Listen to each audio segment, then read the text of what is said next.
Eu Tá. sou eu a responder. Estou a tentar perceber o que é que está a passar. Eu acho esse mais complicado. Eu não sei É, se era o mas hábito do outro. acho que também é o hábito do Zoom, mas também, É. lá está, não temos outra hipótese, não é? Uhum. Que é Posso? FCT. Cortou até isso. Sim, sim.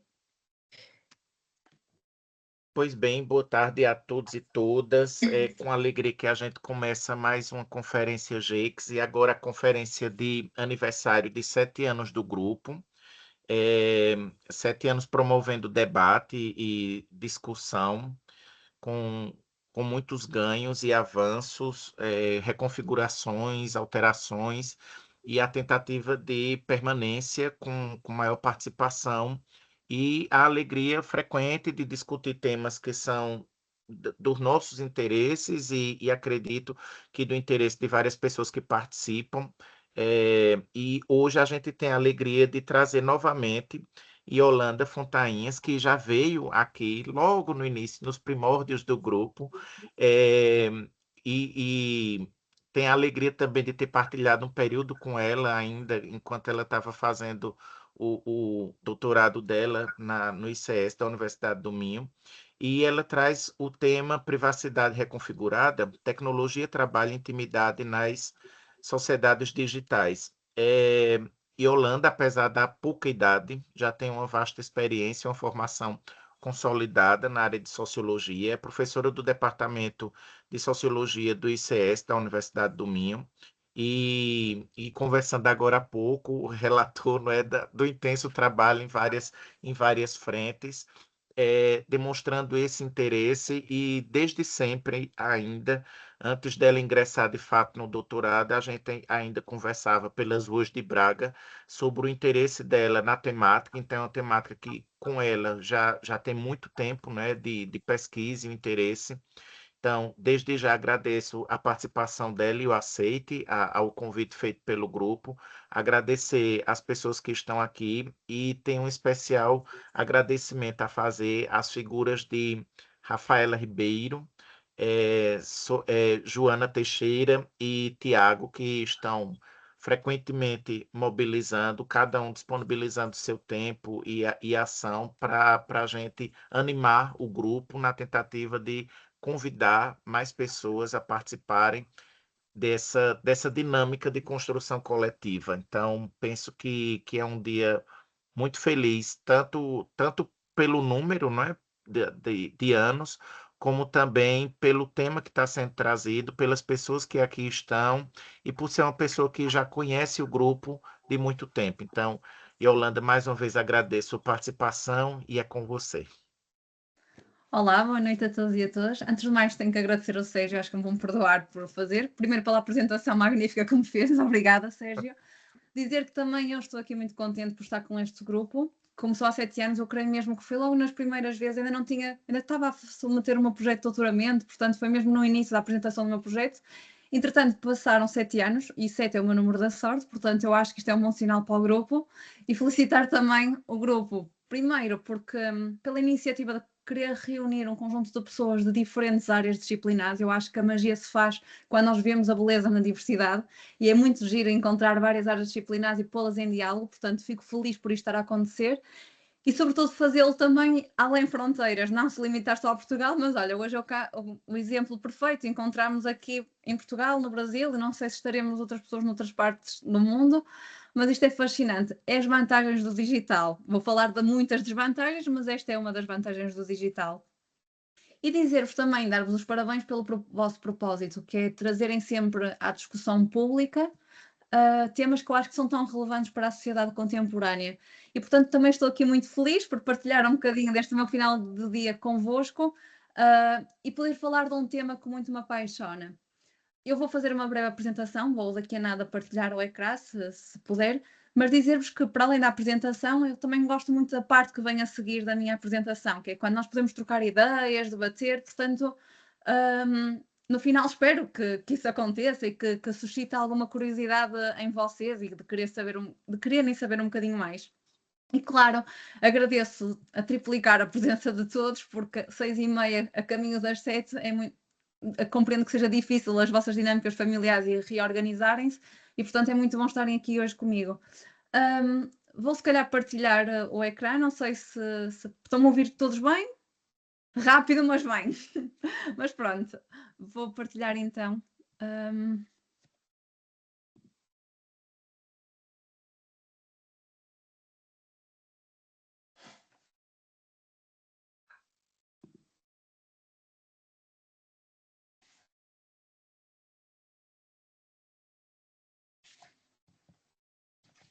Ok, conseguem ver?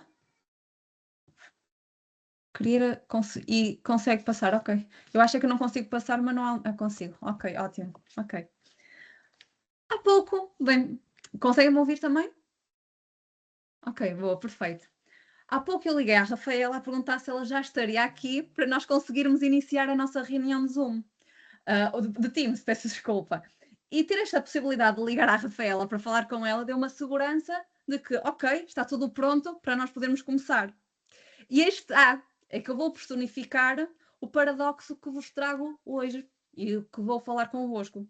Sou uma mulher que adora ter a possibilidade de, recorrendo à tecnologia, poder telefonar a qualquer pessoa, em qualquer momento e para qualquer lugar do mundo.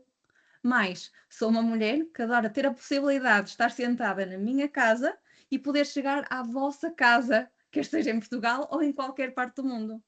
Mas também que vos vai dizer que as tecnologias e o controle algoritmo pode trazer problemas e desafios para as relações intrafamiliares e para os modos de organizarem o trabalho. E, na verdade, este paradoxo levou-me a um confronto. O confronto com este paradoxo levou-me ao início da minha história e, sobretudo, das minhas inquietações em torno do impacto das tecnologias, e especialmente a digital, nas relações intrafamiliares e de trabalho. E para começar, eu convido-vos a recuar no tempo 5 anos e meio, quase 6. Estava eu a realizar a minha investigação sobre dinâmicas afetivas e sexuais de casais heterossexuais no âmbito do meu doutoramento e surgiu no mundo a pandemia Covid-19. Sem que pudéssemos prever, sem que nos pudéssemos preparar para ela, o distanciamento social que foi imposto teve na sua consequências não só para o desenvolvimento da minha investigação, mas para aquilo que hoje importa refletir, levou para profundas mudanças nas formas como nós vivemos e como estamos nas esferas privadas, nas esferas públicas e também nas esferas profissionais. E este recolhimento obrigatório forçou em muitas situações a concentração no mesmo espaço doméstico de pessoas e atividades que até então, habitualmente, não se misturavam, habitualmente eram dimensões da nossa vida que estavam separados. Então isto trouxe para a discussão pública aspectos que normalmente, foi uma oportunidade para trazer para a discussão pública aspectos que normalmente se ligam à intimidade conjugal, especialmente que é mantida nos bastidores, que nós não mostrávamos muito. E entre eles destaco a forma como as relações familiares são atravessadas por questões de género, pelas próprias profissões e também pelas formas como o trabalho se organiza. E tendo este cenário como espaço de fundo, logo as minhas primeiras tentativas de refletir sobre os efeitos destas alterações nas relações de trabalho-família surgem nestes primeiros tempos do isolamento, portanto, logo ali em março de 2020, antecipando a iminente diluição de fronteiras. Era evidente que estas duas fronteiras cada vez mais iam ficar menos separadas. O aumento do recurso ao teletrabalho, mediado pela tecnologia, e especialmente o digital. O reforço também, conseguimos perceber, antecipar algum reforço da desigual distribuição sexual do trabalho. E no caso das relações conjugais, peço-vos desculpa, no caso das relações conjugais, era previsível 2 cenários possíveis. No caso daquelas que se encontrassem fragilizadas à partida, poderiam resultar num divórcio. E inversamente, aquelas que estavam bem, à partida, iriam melhorar pelo tempo de maior qualidade partilhado em casa. Mas claro que esta diluição das fronteiras entre aquilo que era a vida familiar e a vida laboral é central nestas transformações. E se nos recordarmos, nesta altura vários profissionais ficaram temporariamente em regime de teletrabalho. E se por um lado é sabido que algumas profissões estão compatíveis com o teletrabalho, a verdade é que há outras que não são e muitas vezes acrescem-se as desigualdades nas condições e nos meios de realização do trabalho em casa. que é que eu quero dizer com isto? É muito diferente estarmos a trabalhar num espaço que tenha, por exemplo, num T5 ou numa casa, é muito diferente trabalharmos num espaço em que sejam T2 com várias pessoas lá dentro. Com filhos, com pais, com miúdos a assistirem à escola, os vários profissionais. Isto quando era possível, em profissões que é possível o teletrabalho. Em outras, não houve essa possibilidade, o que levou também a alguns despedimentos. Mas bem, o que eu trago hoje são algumas reflexões sobre o modo como é que a fusão entre os espaços privados e os espaços profissionais contribuiu para reconfigurar os padrões trabalho-casa, com implicações, claro está, nos papéis de género e nas relações de poder. E a partir daqui, eu proponho uma reflexão sobre quais os desafios que se colocam à privacidade num contexto de aceleração digital. E claro está que eu poderia abordar este assunto de várias formas, mas hoje eu gostava de começar e gostava de partilhar convosco o seguinte pressuposto. Em vez de perguntar sobre se os robôs, a tecnologia ou a inteligência artificial vão substituir os homens, eu estou mais interessada em perceber como é que as pessoas cada vez mais são tratadas como robôs e o que é que isso significa para as dinâmicas de trabalho e para as relações intrafamiliares e relações íntimas. Em concreto, eu gostava de refletir convosco como é que o aumento desta vigilância, da avaliação algorítmica e destas diferenças de tempo, um tempo cada vez mais acelerado, estão a transformar as nossas experiências cotidianas. E aqui importa destacar estes 3 aspectos. Em primeiro lugar, o impacto da tecnologia, especialmente a tecnologia digital, nas dinâmicas familiares e de trabalho. Depois, gostava de refletir convosco sobre as reconfigurações da privacidade entre a casa e o trabalho, decorrentes da antecipação de futuros de trabalho num contexto de capitalismo de plataforma e de controle algoritmo, e, por fim, refletir sobre as implicações éticas e sociais desta circulação de sentidos entre trabalho e casa. Como fui dizendo, nas últimas décadas, as fronteiras entre a vida profissional e pessoal tornaram-se cada vez mais fluídas. E as tecnologias digitais assumem aqui um papel central neste processo. Se é verdade que se existia já uma tendência para futuros de regime híbridos de trabalho, teletrabalho exclusivo e ou em alternância com o presencial, a verdade é que a pandemia intensificou esta tendência para estes futuros de regimes híbridos de trabalho. Podemos até dizer a risco que a pandemia serviu quase como um tubo de ensaio para perceber como é que isto funcionava. Foi uma espécie de laboratório. Inevitavelmente, as pessoas e as famílias passaram a experienciar uma reconfiguração, quer dos seus espaços, os espaços onde estão, quer dos tempos, o que leva a uma nova reflexão sobre a noção de privacidade. E, de um modo geral, nós vivemos hoje em sociedades em constante aceleração que é digital. As sociedades, e diria até a economia, sempre se baseiam na troca de informação. Mas o que é que se vai alterando? É precisamente este processo de troca, porque à medida que vamos digitalizando a vida económica e social, estes processos de troca e de troca de informação são cada vez maiores. A capacidade como temos de aceder e trocar informação quase que revoluciona a nossa vida. Muda a forma como nós trabalhamos e muda a forma como nós nos relacionamos. Permite, claro está, uma redução do custo de energia da procura de acesso à informação. Vejam, por exemplo, eu não precisei de percorrer quilómetros para chegar à Rafaela e perguntar se estava tudo ok para começarmos. Bastou-me pegar no meu telemóvel, telefonar-lhe e perguntar, olha, está tudo ok? Portanto, eu rapidamente, num segundo mais ou menos preciso fazer a chamada, mas em poucos segundos eu consegui chegar à Rafaela e perceber e receber esta informação.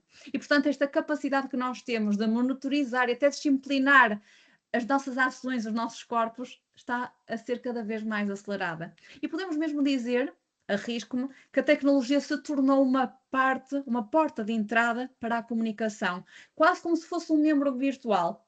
Não termos só 2 braços, mas quase um membro virtual que surge através da tecnologia. Uma grande parte de nós, na verdade. E se no passado as distinções entre trabalho e casa eram claras e ajudavam a manter alguma separação entre as responsabilidades profissionais e os papéis familiares, Hoje, com a presença constante dos dispositivos móveis, das plataformas digitais, esta separação está-se a diluir, criando um ambiente de constante vigilância e algumas vezes de invasão. Vejamos, por exemplo, nós podemos estar a enviar e-mails ou mensagens durante uma reunião de trabalho. Vocês, neste momento, podem estar a fazer as vossas compras com o site do Continente e estarem a assistir-me. Podem, por exemplo, ainda decidir que temperatura que querem que esteja na sala ou que canal esteja a funcionar na sala, o canal de televisão. Ao mesmo tempo, também se assiste, por exemplo, pais a escreverem e enviarem e-mails na hora de jantar, na hora de pequeno almoço, os filhos a chamarem pelos pais e a tentarem ter a atenção dos pais, mas depois também são esses mesmos filhos que vão para a escola e que estão sempre com os telemóveis nas mãos e que não conseguem interagir, não interagem, não conversam e só conversam com as tecnologias. Portanto, encontramos aqui um conjunto de paradoxos que as novas tecnologias nos trazem, que nos obrigam a pensar como é que a privacidade e como esta vigilância está à nossa volta. Convido-vos a viajar também para o outro lado do Atlântico, mais perto do Sérgio, mas para percorrerem um centro de distribuição da Amazon na Nova Jersey. Imaginem que a primeira coisa que veem é um relógio, e passo a citar, é um relógio de ponto, pois cada segundo de trabalho é monitorizado e contabilizado. Os trabalhadores têm de passar por um leitor de cartões à entrada. Todas as encomendas são digitalizadas no armazém. Também os trabalhadores são monitorizados com vista a obter-se o máximo de eficiência possível.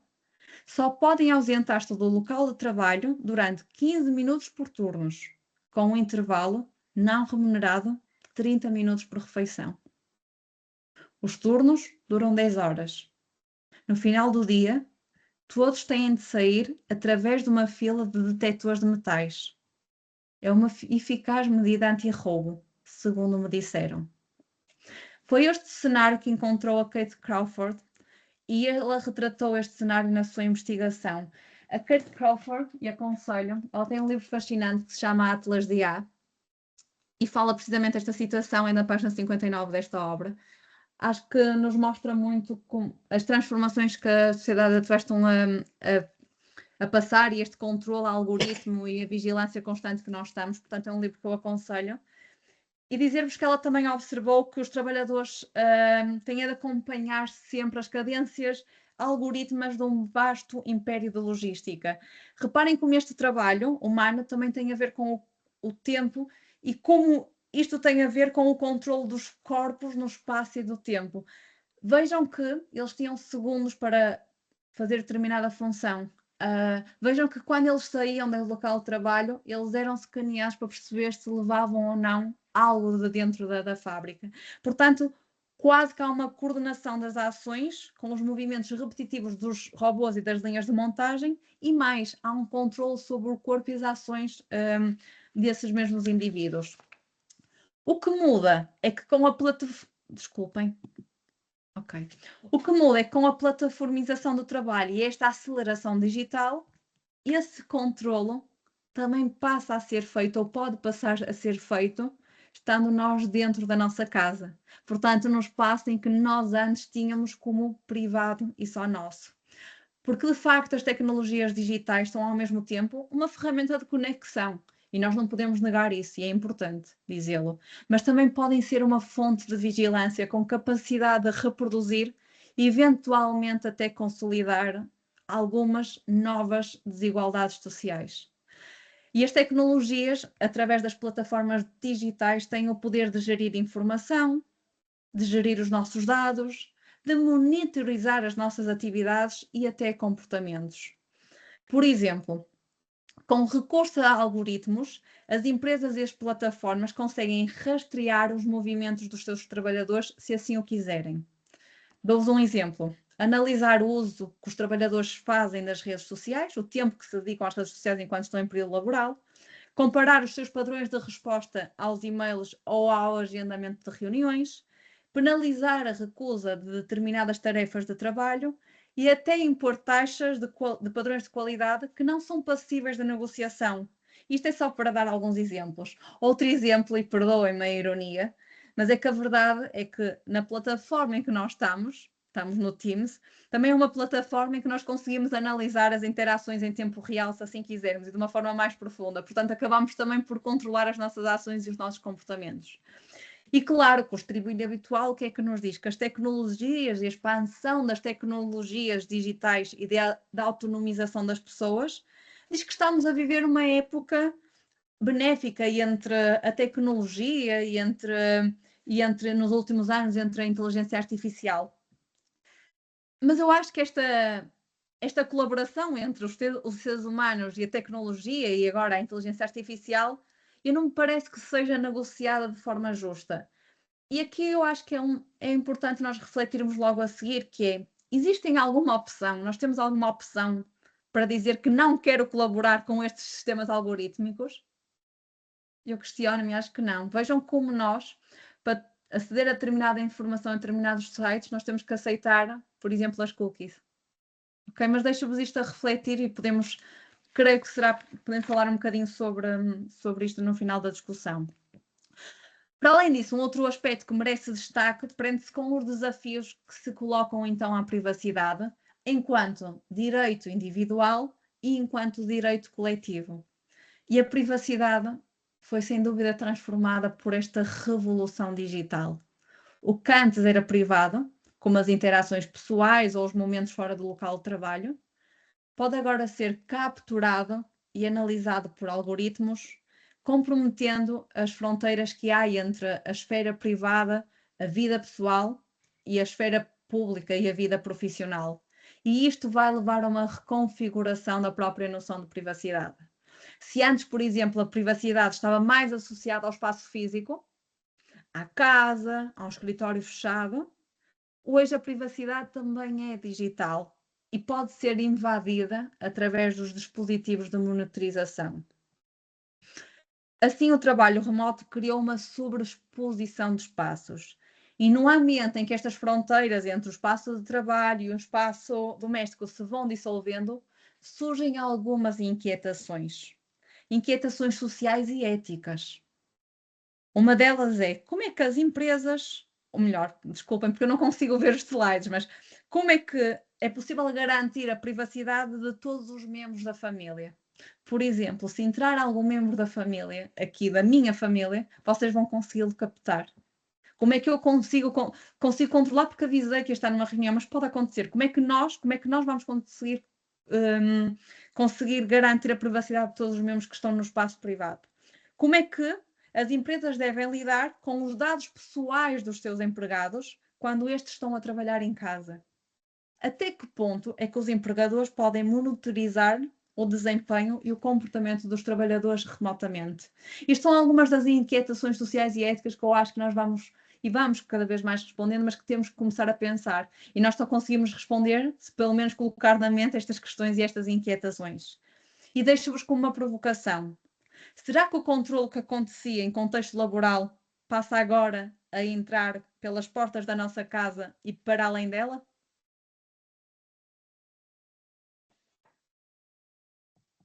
De acordo com Turkle, as plataformas digitais potenciam aquilo que ela designou de intimidade digital. Ou seja, esta fusão entre os espaços privados e os espaços públicos na era digital, devido à popularização das videoconferências, como a que estamos a fazer agora, o Zoom ou o Teams, vão expor os espaços íntimos e reconfigurar a privacidade.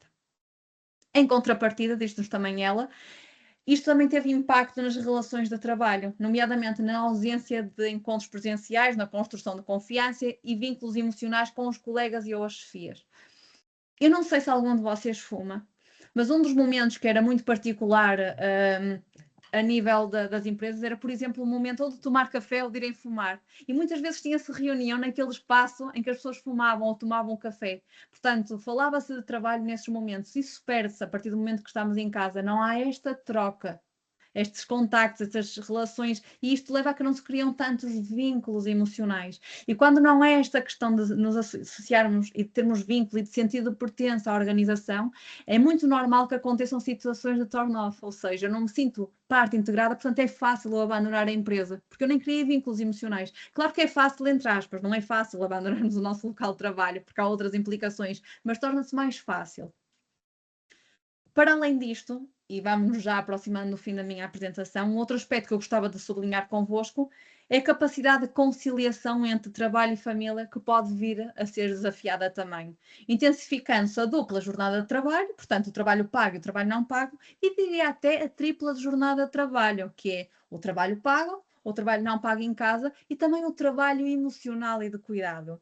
E claro está que estas transformações tiveram um impacto significativo na gestão das dinâmicas familiares. E tiveram porquê? Na medida em que as pessoas, e particularmente as mulheres, têm que sublinhar esta questão de género, se veem cada vez mais sobrecarregadas, não só com as responsabilidades profissionais e domésticas, mas também com a gestão emocional e afetiva da família. Claro que eu não posso negar as vantagens do teletrabalho e que muitas vezes a flexibilidade acaba por ser benéfica para determinadas dinâmicas familiares. Mas, por outro lado, o teletrabalho também pode gerar esta sensação da ausência de limites claros entre aquilo que é trabalho e o que é que não é, o tempo que eu dedico ao trabalho, o tempo que dedico à família, contribuindo para novas reconfigurações e configurações de relações de poder. E volto a sublinhar este aspecto, aqui o papel das mulheres tem particular e torna-se mais complexa, porque num contexto de trabalho remoto, muitas mulheres continuam ainda a desempenhar papéis domésticos, muitas vezes não reconhecidos e não remunerados, enquanto simultaneamente tentam manter a sua produtividade no trabalho. E isto o que é que vai fazer? Vai resultar numa sobrecarga, especialmente quando a privacidade no espaço doméstico se vê invadida pelas exigências do trabalho num cenário de interações digitais contínuas.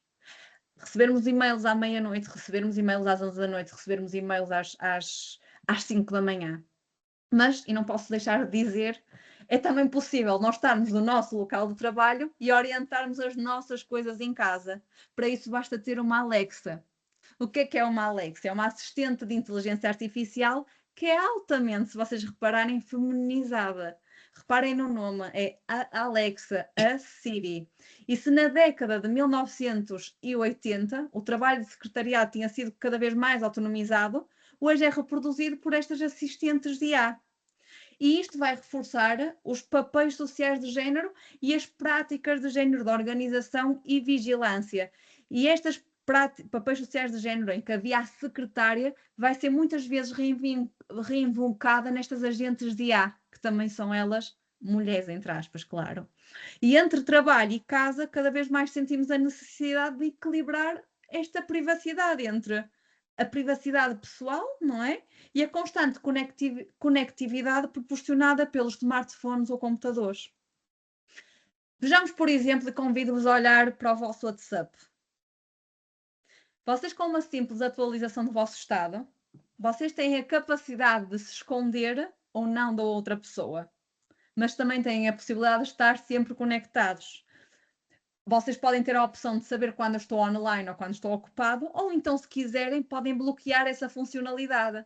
Mas ao bloquearem essa funcionalidade, também não conseguem aceder ao estado dos outros contactos. Portanto, isto é um jogo de escolhas e de perceber qual é a nossa melhor escolha. Mas podemos jogar sempre com isto.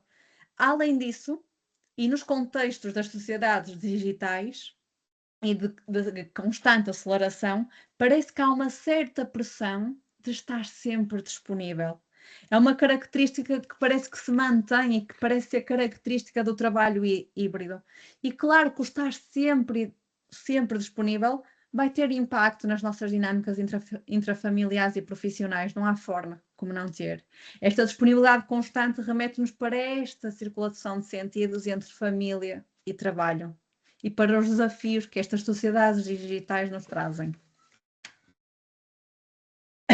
Olhando para o futuro, eu acredito que seja crucial encontrar um equilíbrio entre a utilização das tecnologias digitais e a proteção da privacidade num contexto doméstico e profissional. A questão da privacidade leva-nos, ou melhor, deve ser vista como um direito que eu acho que nós precisamos de defender e de tentar garantir. É necessário que as políticas públicas visem esta divisão equitativa do trabalho e estruturas organizacionais que sejam mais sensíveis ao ambiente familiar e social e que as regulamentações sobre privacidade também tenham em atenção os novos desafios trazidos pela era digital. E, na verdade, os efeitos da tecnologia, especialmente a digital, permanecem paradoxais, porque se traz à tona desigualdades estruturais, muitas vezes agravando-as, também gerou novas possibilidades de organização social, de trabalho e familiar, que também podem beneficiar a sociedade como um todo. E para terminar, eu gostava só de deixar uma reflexão que me faz presente na minha memória, que é o facto de que estamos tão habituados à tecnologia que às vezes eu tenho a sensação que nós quase que sentimos que não podemos viver sem ela. Eu lembro-me há poucos meses atrás que houve o apagão e as pessoas ficaram completamente desnorteadas, quase como se sentissem sem sentido. As pessoas querem estar umas com as outras, mas ao mesmo tempo também querem estar noutro lugar, querem quase ir para dentro. Eu quero estar aqui convosco, mas também quero perceber o que está a passar noutra parte do mundo com outras pessoas que eu conheço. E eu acho que é uma mensagem que eu quero falar, que gostava de deixar para terminar esta apresentação, é que acho que devemos, e espero que nós consigamos co-construir uma sociedade em que passemos a esperar mais uns dos outros enquanto pessoas, do que propriamente das máquinas e da tecnologia. Muito obrigada. Eu não sei se posso parar a partilha. Se calhar Pode, à faz sentido. vontade. Ok. Foi um bocadinho rápido, mas agora gostava muito de vos ouvir. Yolanda, agradeço muito as reflexões. Fiquei pensando aqui diversas questões, enfim. Muitas vezes eu imagino que a pandemia só fez aprofundar o que já estava a caminho, nesse sentido. E uma das questões que eu fiquei pensando é sobre essa perspectiva de reconfiguração da exploração do trabalhador, mais uma vez, pelo sistema. É mais uma forma de perceber isso. O próprio Ricardo Antunes trabalha diversas dimensões, mas você traz a dimensão da intimidade também, né? E dessa intimidade, sobretudo na discussão de gênero, quando é partilhada muito mais pelas mulheres, por diversas questões, obviamente, que até podem ser discutidas, e ao mesmo tempo eu fico pensando até que ponto nós não estamos numa distopia, que já deixou de ser distopia nesse sentido. E pensando também que, em grande medida, grande parcela, uma significativa parte da população mundial está inserida nisso, enquanto outros não estão. Outros que não têm acesso a isso. E fico imaginando também que, por exemplo, a minha geração especificamente é uma geração que vive esse paradoxo de ter nascido no analógico e conviver e quase não viver mais sem o digital hoje em dia. Quando você mencionou a ideia do apagão, é justamente isso. Não estou dizendo que sou a favor, é só um exemplo da situação. Antigamente, os castigos eram físicos, muitas vezes. Hoje, a ameaça é desligar o Wi-Fi. Então, a criança, o adolescente, muitas vezes, sem o celular, sem aquele membro que você mencionou, ele se sente amputado, né? Ele se sente tolhido de tudo. Então, essa dualidade do que você mesmo mencionou, de vigilância ou invasão, ela está muito nesse sentido. E eu não tenho grandes dúvidas de que esse controle laboral se dá em diversos meios, onde sempre quem ganha é quem está lá em cima. É mais uma forma. Rafaela tem um comentário ou pergunta.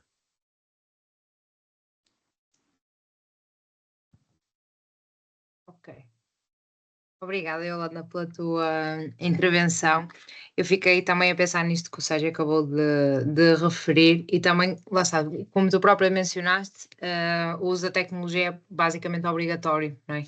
Toda a gente precisa, no sentido de ou é para o trabalho ou para estudar, como espaço de socialização, mas fala-se também, ainda para mais nos últimos anos ou ao longo dos últimos anos, vem-se falando cada vez mais da questão da proteção dos dados. E há regulamentos e leis e tudo mais, mas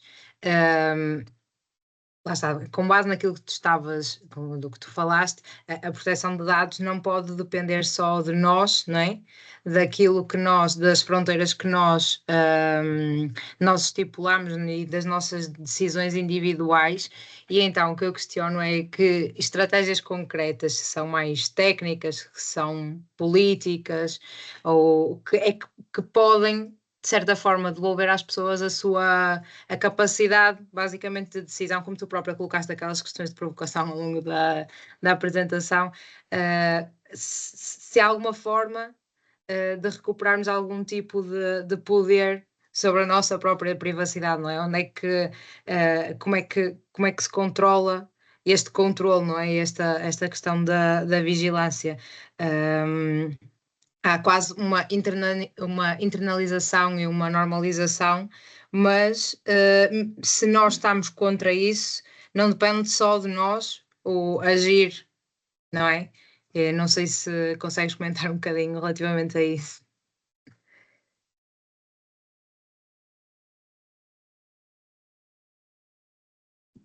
Ok, se calhar posso só conversar um bocadinho convosco. Isto é algo que efetivamente me tem inquietado, até porque eu não quero negar os efeitos os efeitos, a vantagem da tecnologia, porque efetivamente a tecnologia é ótima, porque nos permite pôr em contacto uns com os outros, permite que haja a substituição de determinadas tarefas que ninguém merece estar a fazer tarefas tão repetitivas quando temos uma máquina que pode fazer por nós. E, portanto, é óbvio que as profissões se vão mudar, vão crescer umas, vão diminuir outras, e depois eu posso falar um bocadinho sobre isso. Agora, em relação às questões da privacidade, eu, na verdade, acho que não há uma negociação justa. Ninguém nos pergunta se nós podemos ou não podemos ter este controle ou não. Como é que nós podemos fazer o controle? Em termos do controle na nossa vida privada, temos que ter uma maior consciência de como utilizamos, por exemplo, as redes sociais. As fotografias que partilhamos, os momentos em que partilhamos, a quem damos o nosso contacto, selecionar o tipo de como é que eu quero o meu perfil privado, perfil público, mas esse controle é feito daquilo que eu consigo manter do meu espaço privado.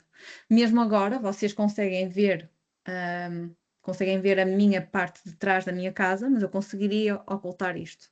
Agora, obviamente, quando entramos em questões organizacionais, aí a estrutura constrange de facto. E aqui vemos as relações de poder. Podemos simplesmente não aceitar aquele emprego com aquelas regras. Mas muitas pessoas não podem não o fazer, porque têm efetivamente que trabalhar naquele local. Obviamente, eu acho que tem que haver medidas cada vez mais severas em regulamentação da inteligência artificial, de como é que são utilizados os dados, quem é que pode aceder a esses mesmos dados.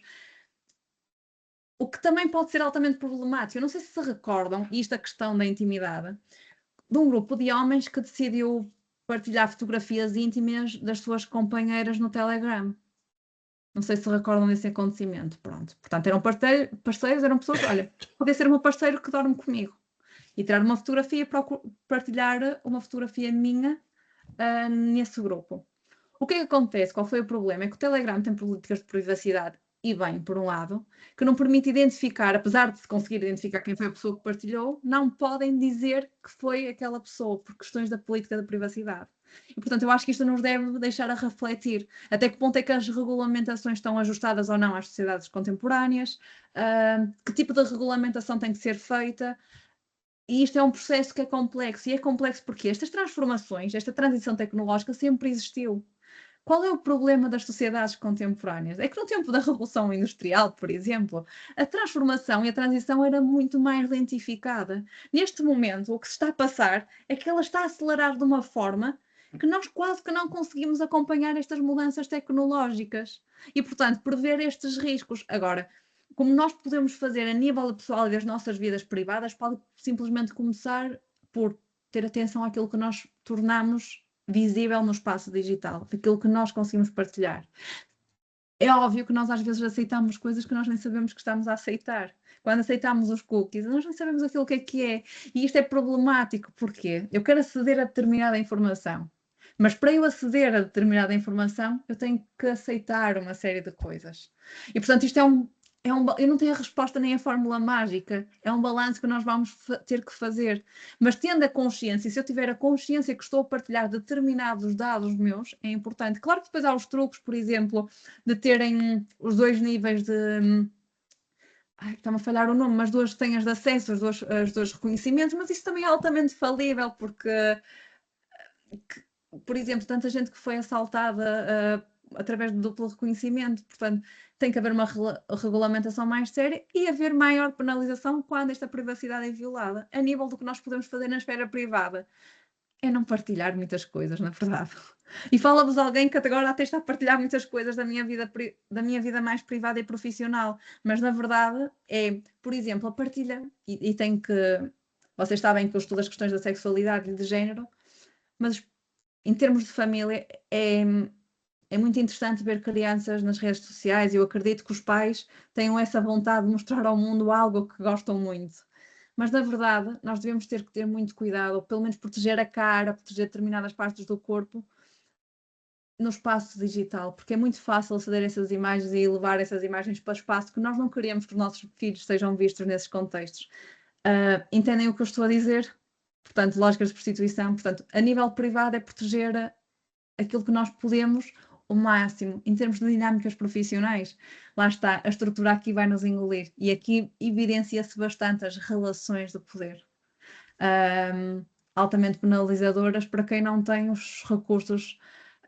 A estrutura constrange muitas vezes, as desigualdades são estruturais e era aquilo que eu vos falava, a tecnologia, eu creio que em determinados pontos vai intensificar estas desigualdades sociais que já existiam e vai criar até novas. A propósito do que falava a Rafaela, da questão das transformações, mesmo a nível do trabalho, eu fui ver uns dados do Fórum Económico Mundial e eu tinha-vos dito que a forma de trabalharmos vai se alterar e estima-se que atualmente 47% das tarefas são feitas por humanos, por pessoas. Estima-se que daqui a 5 anos, portanto no espaço de 5 anos, estas mesmas tarefas vão ser só feitas 33% por humanos, o resto vai ser substituído. Claro que isto pode nos assustar e pensarmos, de repente vamos ficar todos desempregados, não vai haver profissões, não vai haver profissões. O que é que vai acontecer? Vai haver uma transformação nas profissões. Vai haver profissões que vão crescer, nomeadamente as profissões ligadas ao Big Data, à inteligência artificial, à biotech, e há outras que vão decrescer, por exemplo, a questão de secretariado, as pessoas de caixa que trabalham em caixas, o pessoal administrativo, estimam que essas profissões vão reduzir significativamente. Portanto, o que nós temos que fazer é readaptarmos a estes novos contextos e nós neste momento somos a geração que estamos a viver isto neste momento. E como é tudo tão rápido, nós não conseguimos quase acompanhar, mas acho que é regulamentação e aí os Estados têm que... Não há forma de escapar a isso, porque foge-nos um bocadinho de poder. São macro-tendências e macro-tendências têm que se resolver também a nível político e institucional.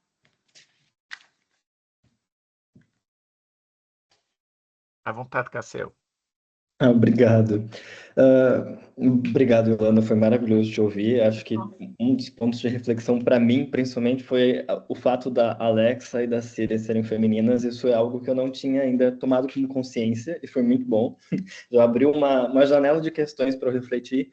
Mas uma das coisas que mais me pega é justamente esse processo de autoconhecimento, ou enfim, como que a gente faz isso dentro de uma sociedade que tem como um processo de naturalização da tecnologia, ou seja, não vê isso como uma violência, porque eu fico pensando muito nisso, né? Ou seja, responder um e-mail às 10 horas da noite, a gente não vê isso como um ato de violência ou de invasão da nossa privacidade ou como uma extensão do nosso trabalho, porque nós já naturalizamos isso. Ou seja, como que a gente faz isso nessa sociedade que está tão enraizada nesse processo e como gerar esse conhecimento, essa informação, justamente porque nós estamos brigando com grandes, porque são grandes empresas que detêm dessas informações. Ou seja, isso que a gente está falando de dados não é geralmente é uma pessoa que detém esse poder e está aí, está todo mundo com todos os dados à disposição de todos. Se uma empresa resolver expor, tudo expõe. Então, Como que a gente faz esse processo? Isso seria uma das minhas maiores dúvidas. Na verdade, Cassiel, a empresa não pode expor os dados da forma como quer, porque há regulamentações. Talvez as regulamentações tenham que ser mais ajustadas e mais adaptadas. E sim, repensar nessas adaptações. Eu falei-vos de um caso extremo, nos Estados Unidos, em que o controle algoritmo e o controle dos corpos é demasiado grande. Portanto, é chocante, até por isso é que eu aconselho esta obra. Acho que é fascinante percebermos como nós estamos controlados e não temos a noção desse controle. Agora, efetivamente, há medidas e felizmente já começam a haver empresas em que proíbem a utilização do e-mail depois das 6 da tarde, por exemplo. Há estas regulamentações em que as pessoas não podem, só podem responder naquele período. Portanto, há medidas que visam essencialmente esta conciliação entre vida familiar e vida profissional. Não é por acaso que se tem falado tanto desta conciliação entre trabalho e família. Agora, na verdade, acho que tem que haver, e aí o papel do Estado eu acho que deve ser fundamental, haver estas regulamentações estatais. Por exemplo, se nós podemos trabalhar 35 horas ou 40 horas semanais, mas haver um horário estabelecido, ou então negociar esta flexibilidade. Há empresas que interditam até a possibilidade de se mandar e-mails a partir das 6 da tarde. Portanto, já começa a haver mudanças neste sentido. Mas, claro, é necessário intervenção. Lá está, isto é uma mudança uma tendência macroestrutural, portanto, eu acredito que as medidas também têm que ser feitas nesta base mais macro. Claro que nós, individualmente, podemos controlar alguns desses aspectos que conseguimos partilhar no nosso espaço, mas a nível organizacional tem mesmo que vir a partir destas instituições e das regulamentações estatais, que já existem, felizmente, que já existem.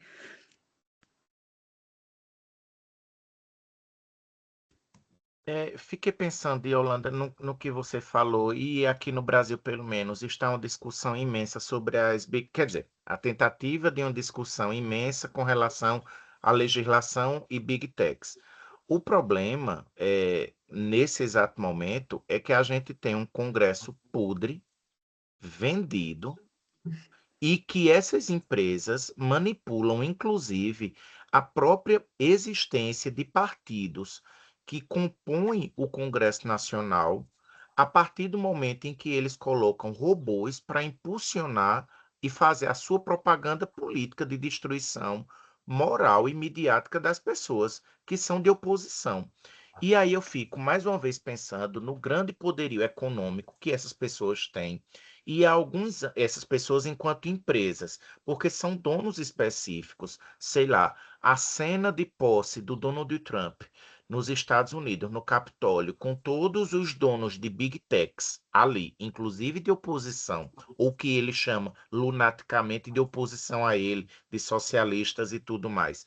Ou a construção de embaixadores, o cargo de embaixadores para empresas agora, porque qual é a sede do Google? Né? Onde fica? Como legislar em torno de algo tão poderoso, economicamente falando, não é? Então, entra nessa dimensão e fico pensando, e aí é uma realidade bem brasileira, que foi dada uma tecnologia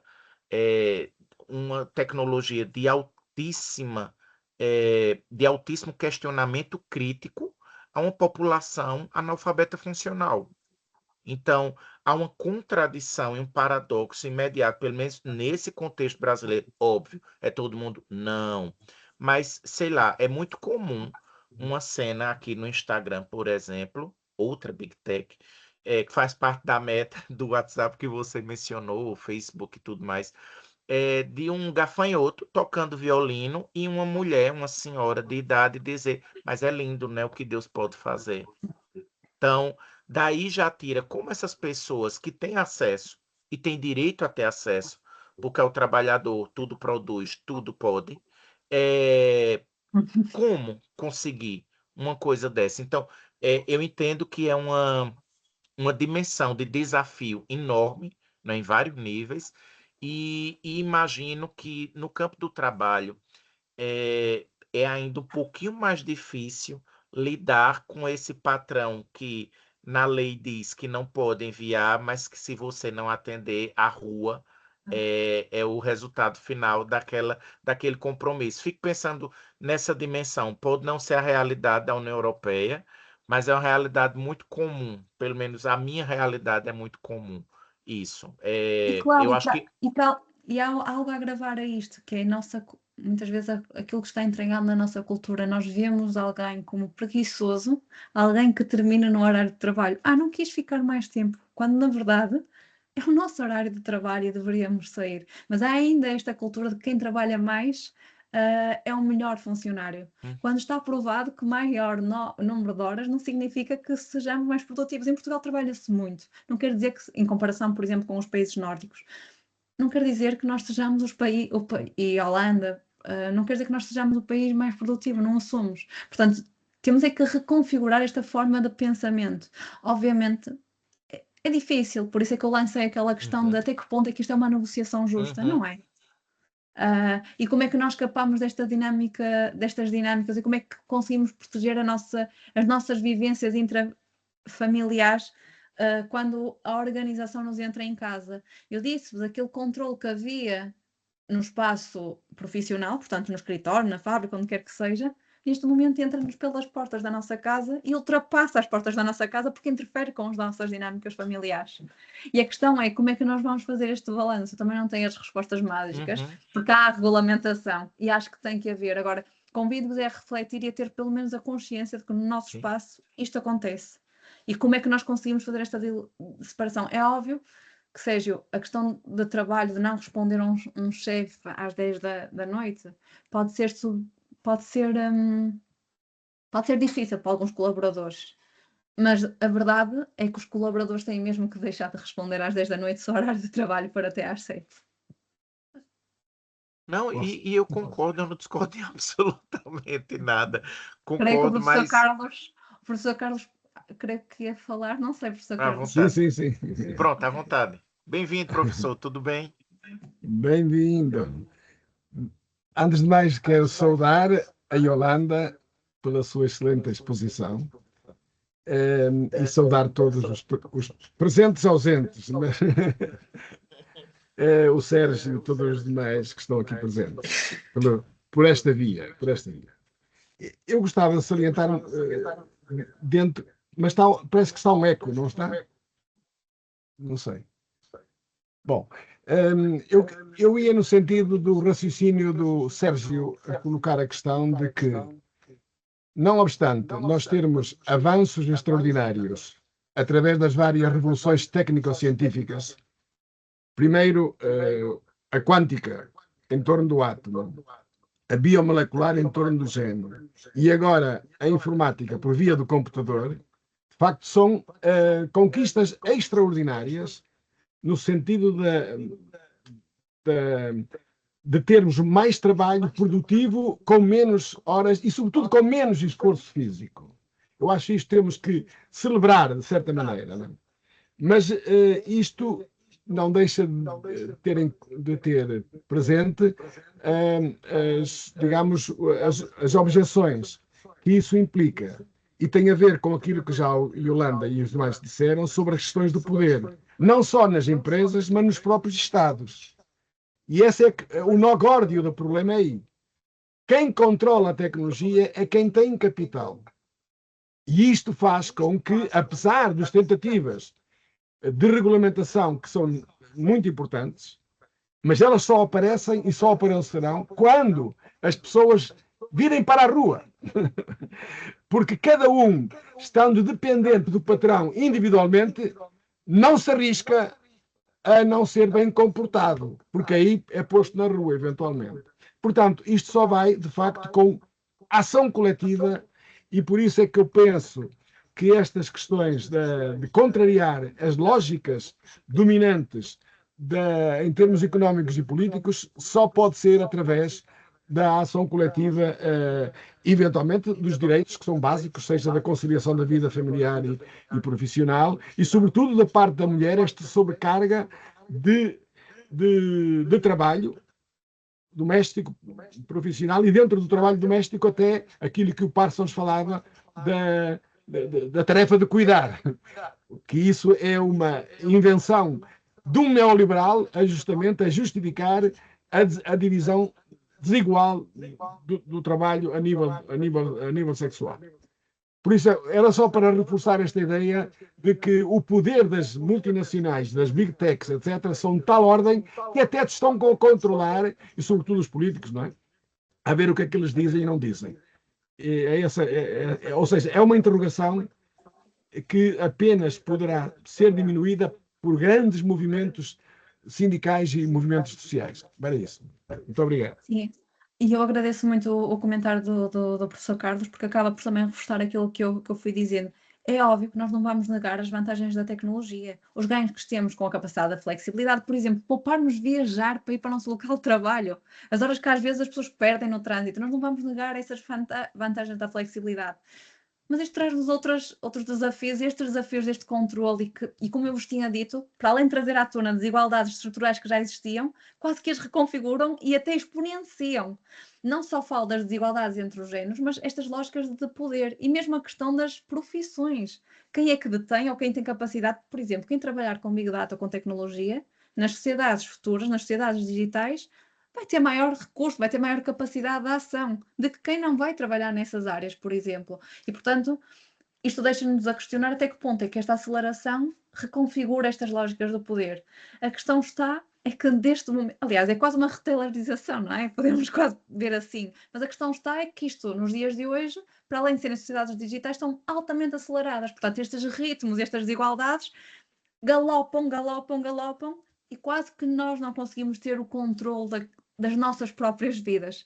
E não temos, e vemos a nível micro, quando, por exemplo, partilhamos uma foto e pensamos que é uma foto inocente e que tem as repercussões que tem, quando também não temos quando, por exemplo, colocamos o nosso dedinho a entrar no nosso local de trabalho.